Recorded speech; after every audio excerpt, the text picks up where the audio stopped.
Halo semuanya, ketemu lagi dengan suaraku di channel ini dalam segmen Danang Cerita untuk kalian. So, gimana kabar kalian? Semoga sehat selalu, dan yang baru gabung, selamat datang. Dan film yang akan aku ceritakan kali ini adalah film Mutation on Mars tahun 2021 dari negara Cina.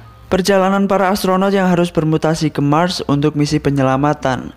Kira-kira bagaimana kehidupan di Mars dan apakah mereka berhasil melakukan misi tersebut?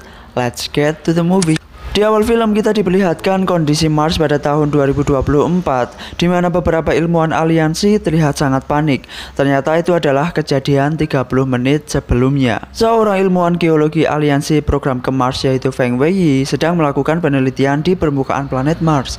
Menurutnya, Mars bisa menjadi tempat tinggal manusia kedua selain bumi. Richard Bolton, seorang ilmuwan biologi program migrasi ke Mars, ia melakukan percobaan kawin silang antara bunglon Parson dan kadal naga dan berhasil melalui tahap pertama. Selain mereka, ada juga dua ilmuwan lain yaitu Anna dan Thomas yang berasal dari negara berbeda dan bidang keahlian yang berbeda pula. Tiba-tiba pangkalan gudang penyimpanan benih mereka menjadi tempat jatuhnya serangan asteroid. Dengan segera para ilmuwan tersebut meninggalkan pangkalan menuju pos pelarian dan hewan percobaan si Richard ditinggal di pangkalan tersebut yang nantinya akan menjadi sebuah malapetaka. Karena Feng yang masih berada cukup jauh dari mereka harus menunggu Feng. Karena juga terjadi badai, Feng yang masih berjalan menuju pos pelarian mengalami banyak gangguan. Salah satunya yaitu pesawat yang dikendarainya menabrak sebuah gundukan bebatuan. Alat untuk komunikasi antara Feng dan Richard hampir lowbat. Namun untungnya Feng telah melihat mereka dan mereka pun meluncur. Namun masalah tak sampai di situ. Di tengah perjalanan, radar mendeteksi adanya sebuah benda misterius yang mendekati pesawat mereka. Dan itu ternyata makhluk aneh mirip ikan paus yang mencoba menyerang mereka. Mereka berhasil menghindar, namun sayangnya pesawat mereka oleng dan jatuh lagi ke permukaan Mars. Lalu mereka tidak sadarkan diri dan film dimulai. Sebuah pesawat Wanhu dari Tiongkok meluncur dengan misi pendaratan di Jupiter. Terlihat dua astronot yang kagum melihat permukaan planet Mars. Salah satu di antara mereka adalah anak dari Feng Weiyi. Feng Weiyi yang telah sadar pergi ke pangkalan awal tadi dan mengirimkan surat ke aliansi pusat untuk meminta bantuan. Namun saat data sudah tervalidasi, di laptopnya kejatuhan air liur makhluk asing. Beralisin, pusat kendali pesawat Wanhu eksplorasi bumi ke Jupiter menerima laporan dari Frank Averton yang merupakan penanggung jawab program migrasi ke Mars, meminta bantuan kemanusiaan untuk dikirimkan kepada Feng dan kawan-kawan. Namun karena mempertimbangkan hal di mana butuh 4 bulan lamanya untuk mengirimkan bantuan ke sana jika dari bumi, maka mereka menyusun strategi. Selain itu, mereka juga menganalisa dari potongan video sebenarnya makhluk apa sih yang sudah menyerang mereka. Pesawat Wanhu dikendalikan oleh sebuah tim yang terdiri dari 5 anggota yaitu Chen Shen, Xi Qing, Li Xiang, Feng Tong, dan seorang kapten. Diketahui bahwa Feng Tong ini merupakan anak dari Feng Weiyi. Saat mereka sedang makan, mereka mendapat laporan bahwa pangkalan Mars membutuhkan bantuan, di mana mereka diserang oleh UFO. Lalu mereka diperintahkan untuk putar haluan tujuan menjadi ke planet Mars dan mengidentifikasi sebenarnya UFO seperti apa yang telah menyerang para ilmuwan. Rasa kecewa dirasakan oleh para anggota tim karena butuh 8 tahun lamanya untuk melakukan misi ke Jupiter yang akhirnya berakhir sia-sia. Namun mereka menganggap bahwa menyelamatkan manusia jauh lebih penting. Terlebih lagi dari 4 ilmuwan ada ayah dari Feng Tong.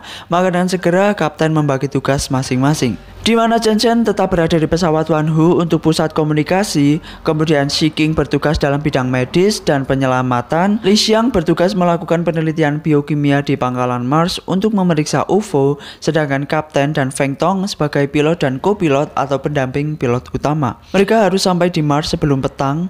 Segera Chen Shen merubah lintasan ke Mars dan mereka pun meluncur. Saat dalam perjalanan, mereka juga diserang oleh makhluk paus misterius dan mereka terpaksa landing dengan cepat. Sekilas kapten terbayang anaknya yang ditinggal saat dulu hendak pergi. Mereka sadar bahwa makhluk tersebut hanya menyerang objek yang terbang. Karena menyadari bahan bakar pesawat tersebut hampir habis dan mereka tidak bisa untuk take off lagi, maka mereka memutuskan untuk mencari secara manual pangkalan Mars untuk mendapatkan bahan bakar. Feng Tong dan Xi Qing mencari jatuhnya pesawat pelarian untuk menolong mereka, sedangkan Kapten dan Li Xiang ke pangkalan Mars untuk mencari bahan bakar. Feng Tong telah menemukan pesawatnya dan Kapten menemukan pangkalan.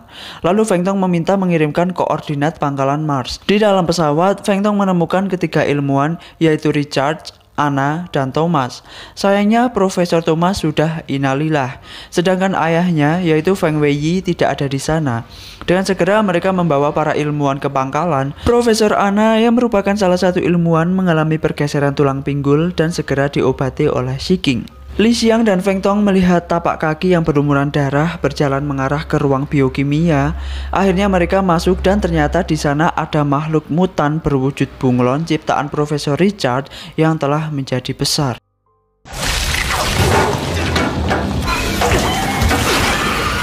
Selain itu, Feng Weiyi, ayahnya Feng Tong, ternyata juga berada di dalam sana dan tidak sadarkan diri. Lalu mereka membawa keluar walaupun makhluk tersebut masih terus menyerang. Lalu dengan segera, Kapten melihat mereka dan memanah bunglon tersebut. Profesor Richard yang melihat kejadian tersebut tak terima karena hewan mutan ciptaannya telah dibunuh dan dia merencanakan sesuatu. Beralisin, Feng Weiyi dengan segera disembuhkan oleh Shiking dan dia menceritakan semuanya kepada mereka. Namun tiba-tiba, Richard menghilang dan obat suntikan milik Shiking juga ikut menghilang. Di sisi lain, pusat kendali tidak dapat mengidentifikasi jenis dari makhluk tersebut karena potongan video dari Feng Weiyi tidak jelas.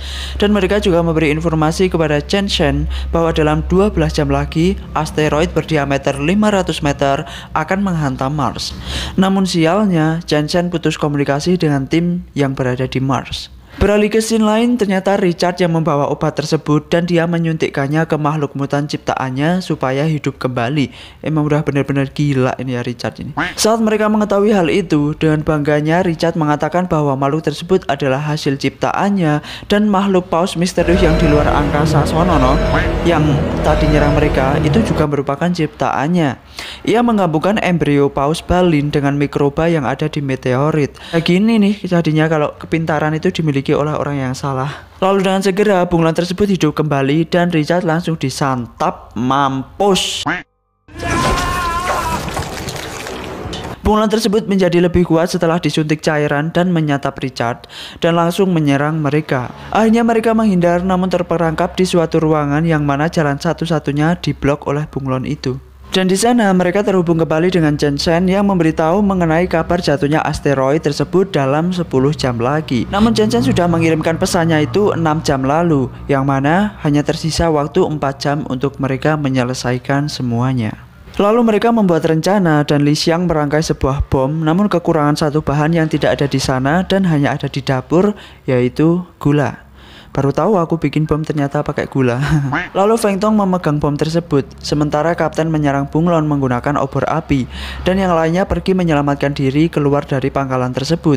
Bunglon ini memiliki kemampuan mimikri sehingga dia dapat mengubah warna dengan lingkungan yang menyebabkan Kapten kesulitan melawannya. Sedangkan Feng Tong berhasil mengambil gula di dapur.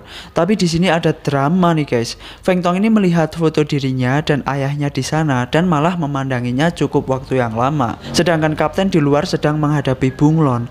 Lalu akhirnya dia juga diserang oleh bunglon. Saat dia selesai memasukkan gula dan hendak pergi, dia diserang lagi yang mengakibatkan bomnya jatuh. Lalu dengan segera Kapten mendorong Feng Tong keluar, sedangkan dirinya malah masuk lagi karena bom tersebut hitungan mundurnya rusak sehingga harus diledakkan secara manual. Karena mengingat pesan ayahnya Feng Tong yaitu Feng Weiyi untuk tidak membiarkan makhluk tersebut hidup. Selain itu ternyata dia juga mengalami kerusakan organ pada saat landing dulu, yang tidak memungkinkan apabila dia harus ikut take off lagi karena dia tidak kuat. Akhirnya dia mewariskan posisi Kapten kepada Feng Tong dan berjanji dia harus menyelamatkan mereka dan menyampaikan salam kepada keluarganya Kapten. Lalu Feng Tong lari dan Kapten meledakkan diri bersama bunglon mutan. Akhirnya mereka bersiap untuk pulang. Di sini drama lagi nih guys. Feng Tong marah kepada ayahnya karena menjadi ilmuwan. Ayahnya seperti mengabaikan keluarganya dan lebih memilih tugas negara. Saat mereka hendak take off, mereka teringat masih ada makhluk mutan satu lagi yaitu paus. Dan setelah berbincang ayahnya Feng Tong mau mengambil data-data penting di pangkalan karena ketinggalan, katanya. Sedangkan mereka hanya memiliki waktu beberapa menit lagi sebelum hujan asteroid. Mereka kesal, namun apa boleh buat. Ternyata itu hanyalah akal-akalan ayahnya si Feng Tong. Dia sebenarnya menyimpan data-data tersebut di flash disk dan sudah diselipkan ke kantongnya Li Xiang. Dan dia kembali karena ingin melawan atau mengelabui monster paus supaya mereka dapat kembali dengan selamat. Feng Tong sangat marah dan trauma karena ditinggal kedua kalinya oleh ayahnya. Namun kali ini ditinggal untuk selamanya. Feng Tong ingin menyusul ayahnya, namun dicegah oleh teman-temannya dan dia juga ingat bahwa dia sekarang adalah kapten yang harus membawa mereka kembali ke pesawat Wanhu. Benar saja, ayahnya Feng Tong melakukan misi terakhir, yaitu take off menggunakan bangkai pesawat yang di dalamnya juga ada mayatnya Profesor Thomas, dan dia meledakkan diri di dalam perut monster paus. Sedangkan Feng Tong dan kawan-kawan dapat kembali ke pesawat Wanhu dengan selamat walaupun tidak dengan kapten. Akhirnya mereka menghubungi pusat kendali pesawat dan melaporkan keberhasilan mereka melakukan misi mutasi ke Mars dan kembali dengan selamat, ya walaupun tidak lengkap. Dan mereka serta anggota yang telah berkorban mendapatkan penghormatan dari seluruh anggota kru dan film selesai. So itu dia guys, alur film Mutation on Mars. Dalam sebuah misi pasti ada yang dikorbankan, entah harta, benda, maupun jiwa. Namun kekompakan tim adalah hal yang utama. Iya. Sekian alur film kali ini, tulis pendapat kalian di kolom komentar. Buat yang suka dengan videonya silahkan klik like-nya. Dan buat yang belum subscribe, kalau Tuan Sudi silahkan klik subscribe di kanan bawah dekat namaku supaya aku makin semangat lagi bikin videonya. Dan saran juga untuk next video, film apa yang ingin aku ceritain ke kalian. Dan sampai jumpa di alur film berikutnya.